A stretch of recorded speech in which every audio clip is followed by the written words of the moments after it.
ఇల్లు ఇల్లాలు పిల్లలు జూన్ 21 ఎపిసోడ్. ధీరజ్ ప్రేమల పెళ్లి చేసింది నేనేనండి, నిజం చెప్పేస్తున్న వేదవతి. హో షిట్. తన మాటకి ఎదురు చెప్పినందుకు రామరాజులోని సాడిజం బయటకు వచ్చేసింది. కొడుకుని హీనంగా చూస్తూ దానికి ప్రేమే అని పేరు పెట్టి తల్లి కొడుకు గొడవలకి నరకం చూపిస్తున్నాడు సాడిస్ట్ రామరాజు.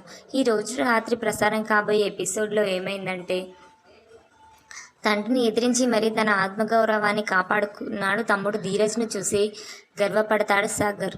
నీ అంత ధైర్యం నాకెప్పుడు వస్తుందోనని సాగర్ బాధపడటాన్ని నిన్నటి ఎపిసోడ్లో చూసాం. ఇక ఈరోజు రాత్రి ప్రసారం కాబోయే ఎపిసోడ్లో ఏమైందంటే, తండ్రి కొడుకుల మధ్య పెరిగిన దూరాన్ని తగ్గించడానికి వాళ్ళిద్దరికీ కలిసి భోజనం పెట్టాలని చూస్తుంది వేదవతి. రామరాజును పిలిచి భోజనం పెడుతుంది వేదవతి. ధీరజ్ను పిలవమని ప్రేమకు సైగ చేస్తుంది వేదవతి.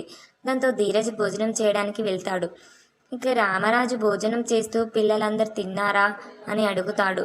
మీరు మీ చిన్న కొడుకు తప్ప మిగిలిన వాళ్ళంతా తినేశారు అని అంటుంది వేదవతి.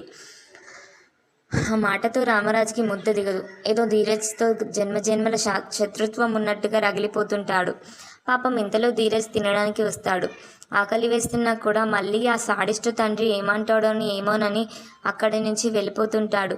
దాంతో వేదవతి, రే ఏంట్రా వెళ్ళిపోతున్నావు, వచ్చి తిను అని అంటుంది. వద్దులేమ్మా, నేను తర్వాత తింటాను అని అంటాడు ధీరజ్. ఏంట్రా తర్వాత తినేది, ఒక్కొక్కసారి వడ్డించాలా, నోరు మూసుకొని వచ్చి తిను అంటుంది. దాంతో సరేనని తినడానికి వస్తాడు ధీరజ్. కూర్చోరాని వడ్డించబోతుంది వేదవతి. పాపం ధీరజ్ తినడానికి కూర్చుంటాడు. ఇంతలో సాడిస్టు రామరాజులోని సాడిజం బయటకు వచ్చేస్తుంది. ధీరజ్ కూర్చోగానే భోజనం దగ్గర నుంచి రామరాజు లేచిపోతాడు. ఏవండి అని వేదవతి పిలిచినా పట్టించుకోడు. భోజనం దగ్గర నుంచి లేచి వెళ్ళిపోతాడు సాడిస్టు రామరాజు. ఇక ధీరజ్ కన్నీళ్లు పెట్టుకుంటూ అక్కడి నుంచి వెళ్ళిపోతాడు. దాంతో వేదవతి ఆయనకు వీడిపై ఉన్న కోపాన్ని దూరం చేసి తండ్రి కొడుకుల్ని కలుపుదామనుకుంటే ఇలా జరిగిందేంటి అని కన్నీళ్లు పెట్టుకుంటుంది. ఇక ధీరజ్ తన తండ్రి భోజనం దగ్గర నుంచి లేచి వెళ్ళిపోవడాన్ని తలుచుకొని బాధపడుతుంటాడు. ఇంతలో వేదవతి వచ్చి, మీ నాన్నకి నీపై ఉన్న కోపం పోలేదురా చిన్నోడా, అందుకే అలా చేశారు. ఆయన కోపం పాల పొంగు, పట్టించుకోకు, బాధపడకు అని అంటుంది.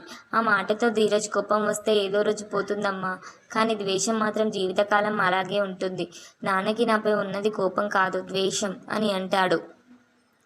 ఈ లోకంలో ఏ తండ్రి కొడుకుపై ద్వేషం పెంచుకోడురా, కన్నప్రేమ కొడుకుని దగ్గరగా తీసుకుంటుంది తప్ప దూరం చేసుకోదురా అని అంటుంది వేదవతి.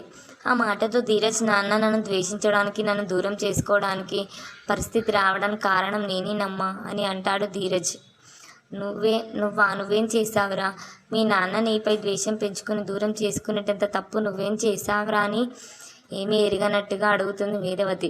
ప్రేమను పెళ్లి చేసుకోవడమే నేను చేసిన తప్పమ్మా అని అంటాడు ధీరజ్.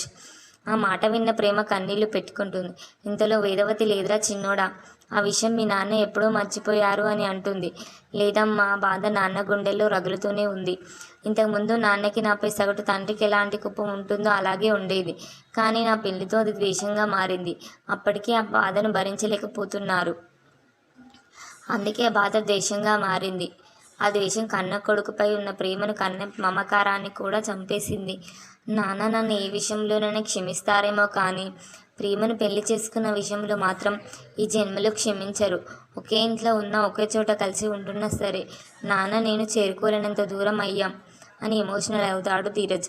ఆ మాటలు విని నా పెళ్లి వల్లే ఆ తండ్రి కొడుకులు దూరం అయ్యారని ప్రేమ తనలో తాను బాధపడుతూ నరకం అనుభవిస్తుంది. ఇక ఈ తండ్రి కొడుకులు విడిపోవడానికి మూల కారణమైన వేదవతి చేసిన తప్పుని సరిదిద్దుకునే పనిలో పడింది. ప్రేమను పెళ్లి చేసుకోవడం నాకు ఇష్టం లేదు ముర్రు అని ధీరజ్ నెత్తి నోరు పాదుకున్న ఒట్టు పెట్టి మరీ కట్టారా తాళి అని ప్రేమ మెడలో బలవంతంగా తాళి కట్టించింది. ఈ సమస్యకి కారణం తనే కావడంతో పరిష్కారం కూడా తనే చూపించాలని అనుకుంటుంది. ఇంతలో ప్రేమ, నర్మదలు వచ్చి వేదవతిని ఓదార్చే ప్రయత్నం చేస్తారు. బాధపడద్దు అత్తయ్య, జరిగిందేదో జరిగిపోయింది అని అంటుంది ప్రేమ. నేను ఆలోచిస్తున్నది జరిగిన దాని గురించి కాదు, నేను జరిపించిన దాని గురించి అని అంటుంది. చేయని తప్పుకి తండ్రి ముందు చిన్నోడు దోషిగా నిలబడటానికి, ఆయనతో నానా మాటలు పడి చిత్రవద అనుభవించడానికి నేనే కారణం. వాడికి ఇష్టం లేదన్నా కూడా బలవంతంగా నీ మెడలో తాళి కట్టించాను. ఆ తండ్రి కొడుకుల్ని దూరం చేశాను అని అంటుంది వేదవతి. ఆ మాటతో నర్మద, ఆ రోజు మీకు వేరే దారి లేక అలా చేశారు. మీరు చేసింది తప్పు కాదత్తే అని అంటుంది. తప్పు చేసినా తప్పక చేసిన శిక్ష పడేది మాత్రం చిన్నోడికే. ఇంతకుముందు వరకు ఆయనకు చిన్నోడిపై కోపం మాత్రమే ఉంది, కానీ అది ద్వేషంగా మారింది.